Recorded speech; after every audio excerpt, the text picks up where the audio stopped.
Welcome to my panelists. I'm going to ask my panelists in order if they wouldn't mind introducing who they are and their role. And I'm going to start with you, Brian. Good morning.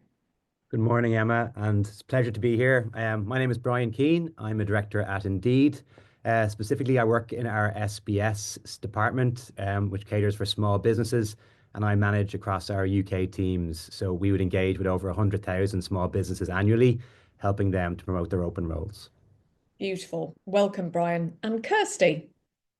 Hello, so I'm Kirsty Hayward MacDonald of Hayward MacDonald Accountancy Services, and we're a team of accountants and bookkeepers that specialise in supporting neurodivergent and disabled entrepreneurs. And what we do is we offer accommodation plans for all our clients and all of our staff as well.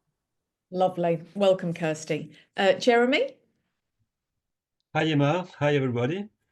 I am Jeremy Paratila, Head of People Operations at Enterprise Nation for the last 2 years. Beautiful. Thank you, Jeremy. And James. Everybody, and yeah, just about got over that upbeat early assessment from the government. Anyway, yeah, great to meet you all. Most important, I think, for everybody on the call in terms of myself, I'm like you. I'm a fellow entrepreneur. I started my first business in my last year at university. I built that from my student bedroom, built that, sold that. And then I started 10 years ago, Bright Network. Bright Network is a tech scale-up. We're an AI and data platform, and we are the #1 way that young people get their first job. And yeah, really looking forward to speaking at this. And thanks, Emma, for the thing, because both as being a scale-up ourselves and wanting to secure top talent, and I've been through pretty much every hiring pain I imagine a lot of people on the call can manage. So I'm really passionate. I started investing when I sold my first business in entry-level and startups. So yeah, just passionate about talent and think the British people are our biggest asset. And then secondly, obviously, we've got over 1 million on our platform. We work with all the big companies, so Google, Amazon, all those kind of Goldman Sachs, all those top employers. So are plugged into what those kind of top kind of businesses are doing and how they secure talent and what they do, because we work with all their teams and really keen and passionate to share those tips back with the audience today, so that all the brilliant businesses on the call can kind of learn from them and get what we need to get back to, which is growth. So yeah, I'm really looking forward to the session. Thank you. Brilliant. Well, James, that's perfectly lined up, because the purpose of this session exactly is that, is kind of a little bit around trends, but also kind of top tips for our audience. So let's dive in. So Brian, I'd love to kind of come to you first. I mean, Ewan referred to it, James has just kind of referred to it. It's been a tough few months when it comes to kind of recruitment, national insurance changes from the government. What have you been hearing from across the Indeed kind of trends and insights? What are you hearing from the market over the past 6 months? Yeah, so we have a hiring lab at Indeed and we analyze job recruitment trends. And to be honest, yeah, there's been a lot of change over the last 6 months. For a start, UK job numbers, job postings on the site are 15% down from pre-pandemic levels. It's been a pretty consistent kind of 2-year drop across all sectors as well. It's been pretty tough. At the moment, we would see about 1.8 unemployed people for every open role. And that's compared to an average of about 3 for every open role pre-pandemic. So definitely it's a tight market. A few more kind of notable trends. We've seen an increase in zero-hour contract postings, as well as a drop in sign-on bonus postings. So again, that possibly suggests a kind of shift in power towards the employer again. That said, still really high postings for remote and flexible working. So it's here to stay. And the UK market is some of the highest postings in that regard across Europe. Something we're really passionate about is we make sure that our clients include their salaries on their jobs and benefits. And we've seen a massive increase in the job postings that include that. And that benefits everyone. That pay transparency is key. It sets the expectations early in the process. But ultimately, I think where we're at is that we haven't seen the impact of the October budget play out quite yet. I think the changes that kick in from the NIC, the employer NIC and the minimum wage increases in April I think the fallout from that will kind of dictate what the UK labour market looks like this year. And one last thing I'd highlight, this isn't a new trend, but it's a kind of an evergreen trend, and that's around interview ghosting or no-shows from candidates. It's really common. It's really frustrating for employers, and we hear it all the time from our clients. So a couple of really quick tips, if I may. One, I would suggest please, if you are a hirer, a small little hack, arrange a phone screening before you get to interview stage. Spend 10 minutes, get a candidate on the phone, suss them out. If there's any red flags, you get it there. If you can build up a rapport with the candidate, that will hopefully build up their interest in actually appearing for an interview if it gets to that process. And two, when you are hiring, you've got a post open, wait, keep the post open until you've actually hired the candidate as opposed to closing it off at interview stage. There are a couple of small things I think might help with that particular issue. Really interesting. I don't know if I love it or not, but this term interview ghosting, I think is quite incredible. So yes, thank you for that, Brian. Always kind of very helpful. And small business owners, you know this, are kind of short on time. So anything they can do to kind of make the most of it is super helpful. So thank you. James, as you mentioned in your introduction, you're very focused on helping young people secure roles. You work on behalf of some of the biggest corporates in the land in terms of doing that. Again, similar to Brian, what are you seeing in your market? So what are the employers looking for? And then what are young people looking for? Fantastic, thanks. So yeah, completely to reiterate this point around the massive dent in confidence through the tax on jobs and the national insurance increase in terms of happening, and as taking money out of pockets, and so I completely get on those trends. In terms of, I guess big employers are looking for, what kind of small employers are looking for as well, like exceptional talent. So how do you find the needles in the haystack? And we all know, there's only kind of two problems in business, but kind of business problems and problems you haven't worked out of business people problems and problems you haven't yet worked out of people problems. So like getting to the best talent is absolutely key for everybody. And the reality is the big corporates obviously have a lot more money to play with. And I'll talk later about kind of tips when it comes to hiring graduates, talents. In terms of main themes happening, yeah, we've got open vacancies has fallen significantly. Big themes, so AI, absolutely to pick up on that point. You even can now instruct an AI agent to go off, apply for jobs, and then wake up in the morning, have interviews. So absolutely to this point around kind of people not turning up.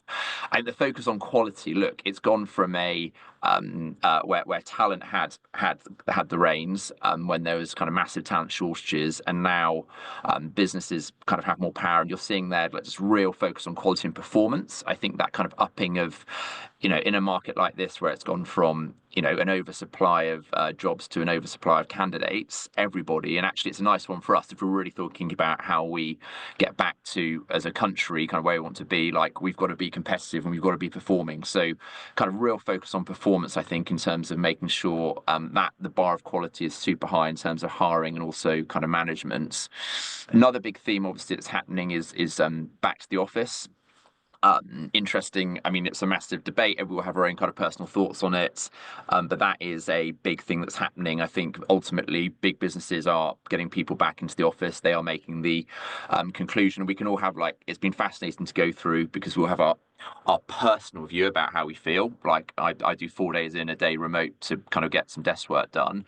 But then also there's an organizational feel, and the culture thing is quite interesting in terms of how it applies for different cultures. What we're seeing is young people want to get back into the office.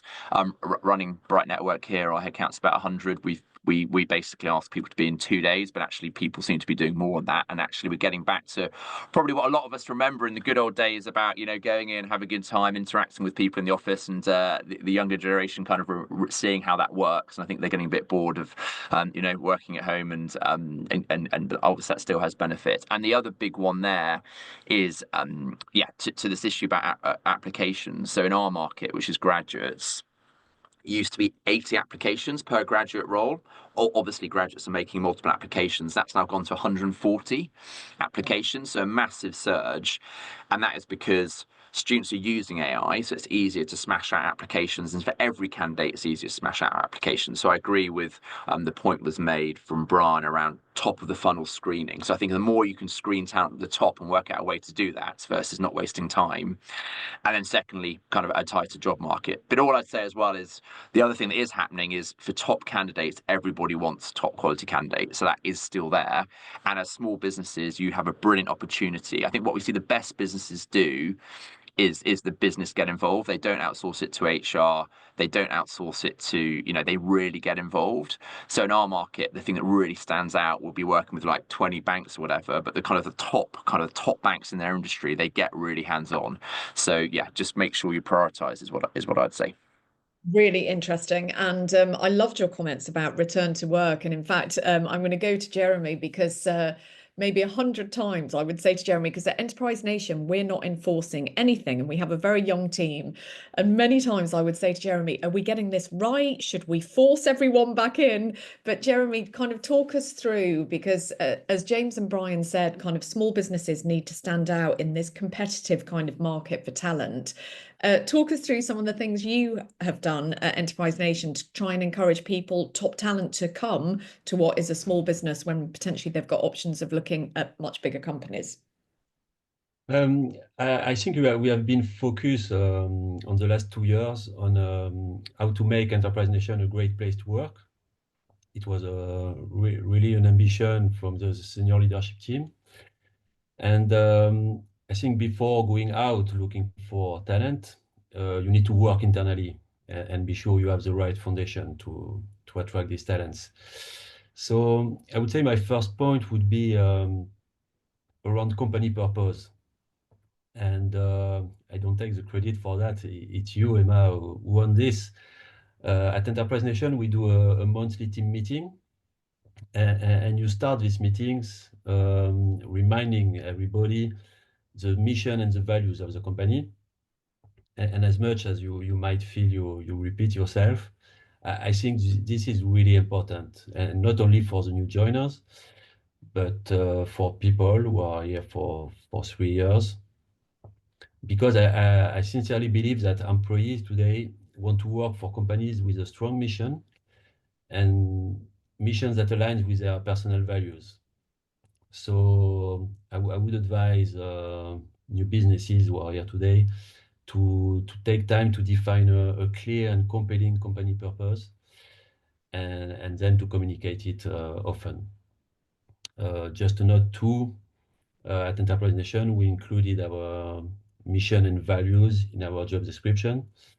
I still often see job description without any information about the company, and yeah, I don't really understand this. My second point would be to prioritize employee experience. You know, my strong interest for employee engagement. It's something we have worked a lot recently. It's too wide to cover today, but this includes flexibility in work arrangements. And as we just spoke and mentioned by James, when I reflect on last year, there have been many changes and many trends, and on over a wide spectrum. So on one side, you have companies who are motivated to make people return to the office. On the other side, you have companies who are fully remote, and you have a mix of hybrid work arrangement. As you said, Emma, at Enterprise Nation, we have made the choice of an hybrid and flexible work arrangement, which is not only appreciated by our current team members, but I think really attractive for candidates who want to join the business. Finally, I would say providing meaningful work and clear expectations. I think every person who works for you wants to know, one, what do you expect from me? And two, how well I am meeting your expectations.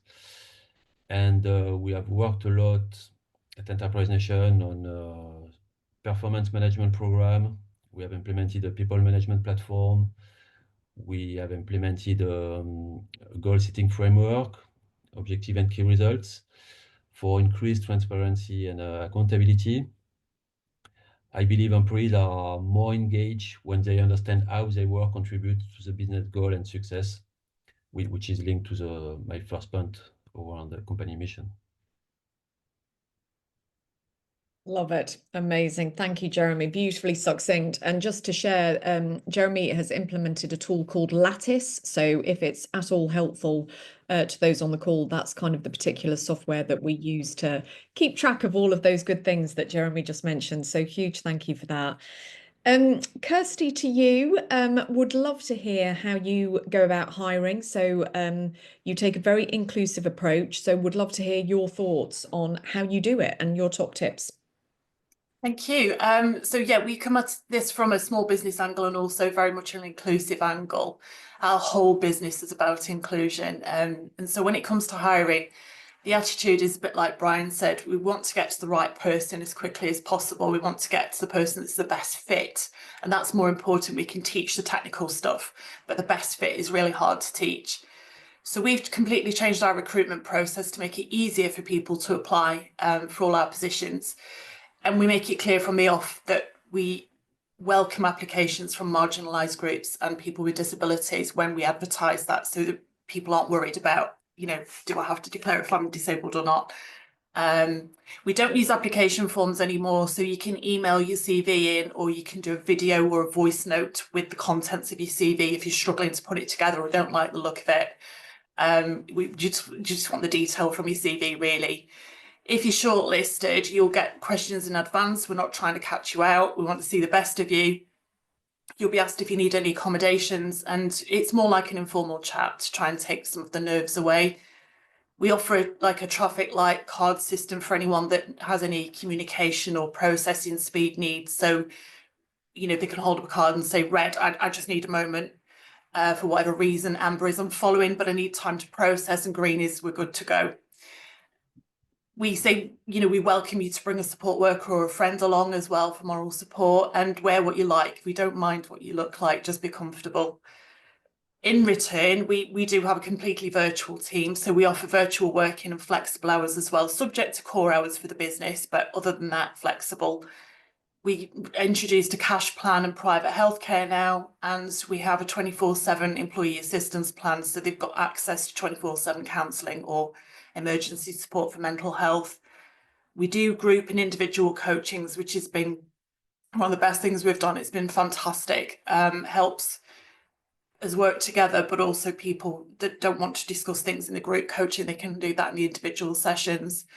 We do a lot with wellbeing, mental health. We have training and resources, and just daft things like fidget toys. You're very welcome to. We'll send fidget toys out, give us a review, that kind of thing.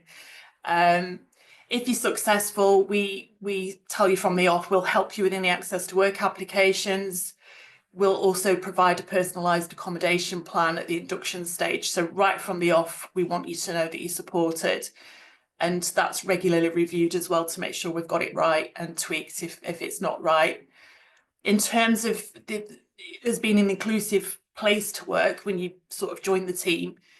So DEI is absolutely enshrined into our policies so that people know we're committed to delivering it, but it's not just a tick box exercise. It is in the staff handbook, but we've got to get, that policy is as important as our cyber policy, quite frankly. But we've worked really, really hard to get the culture right. And I think the coaching's really helped with that, to help with the culture.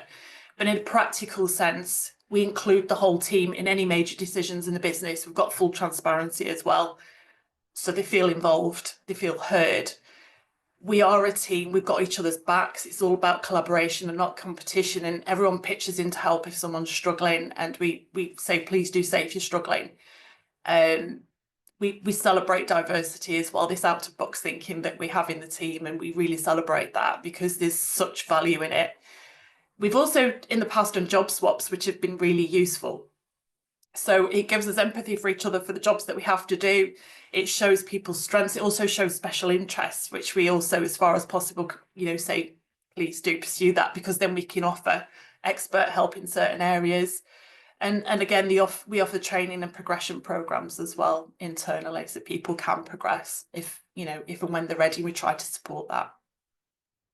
Wow, that is so comprehensive. It's incredible. It seems a ridiculous question to ask, but I guess you see that all of this is good for business, because otherwise you wouldn't do it.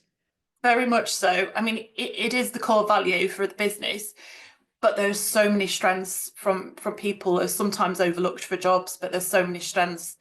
So yes, it's definitely good for business. We want the right person and the right fit, and nobody really should be overlooked for that. Amazing. Thank you so much, Kirsty. Incredible to hear the work you're doing. Brian, I turn to you because Kirsty is doing all of this whilst also running her business.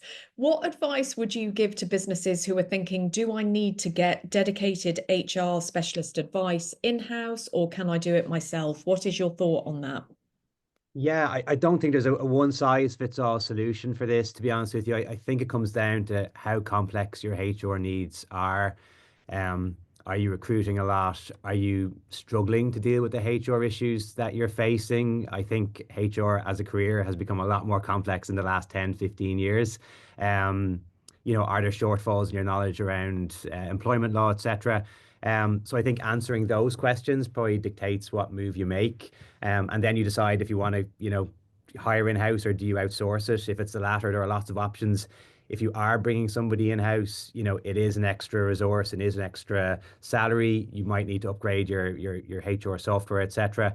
One thing I'd feel I would definitely recommend is approach that decision from a medium to long-term thinking as well. So, are you planning on scaling? Will you be hiring lots? Will you be upgrading your training and development programs? Even if that's not now, it could be a right time to bring somebody in now who will help you build out that strategy when it comes to those actions. And the last thing, and this applies to absolutely everything in business, lean on your network. Speak to people in similar sized businesses, in similar industries, ask them how they've got on, how they approach their HR needs, and learn from that. Love it. Brilliant. And James, let me just go to you because I'm just aware of time and I'd love to get one piece of advice from all of my panelists. But just before I do, your thoughts on 2025. So in terms of government changes, the national insurance changes, do you think we'll see a different form of employment? So will small businesses be looking more for contractors rather than full-time employees? What do you think this year will look like? I've heard the phrase "survive 25," which is a kind of interesting one. I mean, you've got to remember, entrepreneurs and all the people on the call, they are what creates growth, and they've had a hard time in terms of kind of being taxed. And the thing about entrepreneurs, like, we hustle, we keep going. So yeah, I think it's going to be a demanding environment, but I think downturns are great times to build kind of great businesses because you have to be competitive. Kind of weaker businesses, very sadly, kind of fail. And I think in terms of trends, I would say, yeah, I think I'm kind of shifting to more flexible options is going to be kind of really, really key. That's what's going to be made harder by all these kind of employment regulations and laws we've got coming in, which are against flexibility. And I think that there's an argument that the labour market's being taken for granted, and you obviously can't take anything for granted. I think other things that will happen will be kind of AI. Obviously, that's going to be kind of a huge trend that will continue. And I think all of us need to. I mean, we introduced AI on the Bright Network platform about before ChatGPT, and it improved our ability to match candidates and job and employers by about 10x, which was just kind of phenomenal. So I think the more employers can get in, or the people on the floor can just start using it in whatever way, just start using it, start experimenting with it. One of our three values is growth mindset. So I think, look, good entrepreneurial firms always succeed. And I think that point that was made earlier was a really good one in terms of small businesses because look, there are going to be businesses on the call where it's like a couple of people and you just your culture and focusing on culture, like how things are done around here, and you might it, just do it well, just keep doing what you do well, focus on kind of profit and cash. Whereas other businesses, there might be some scale ups on there and it goes through an evolvement. There's the whole thing, marines, if you're starting a business, so those who are starting a business, you need marines to take the beach, so you need people who are super flexible, utility players can basically get good at everything. Then you need the army to kind of hold the take the land. You need kind of people who are like pretty steady. There's a brilliant article that's gone around called Founder Mode. I'd highly recommend. There's this fallacy that essentially you've started a business. It's by Paul Graham. Elon Musk actually contributed to it as well. It's by Paul Graham, and it's this idea that you start a business and you bring in the professionals, managers, and actually that's a really bad idea. And then the police run the show. So it depends on where your stage is. But I'd say, look, as an entrepreneur, you have a vision. When I started Bright Network, it was just me. I was in a little kind of tiny office. Actually, our office now, we actually call one of our meeting rooms here. We call it the broom cupboard, because when we started, I was this little broom cupboard. And we've taken the market, we're number one. So just be really firm on that vision, just find great people, be really kind of resilient, and just talent really is everything. We talk about the founding team here. I'm the founder, but there's some people early on who are still in the business when I started it, and like that culture, like how things are done. Focus on culture and you'll be absolutely fine. Beautiful. Love it.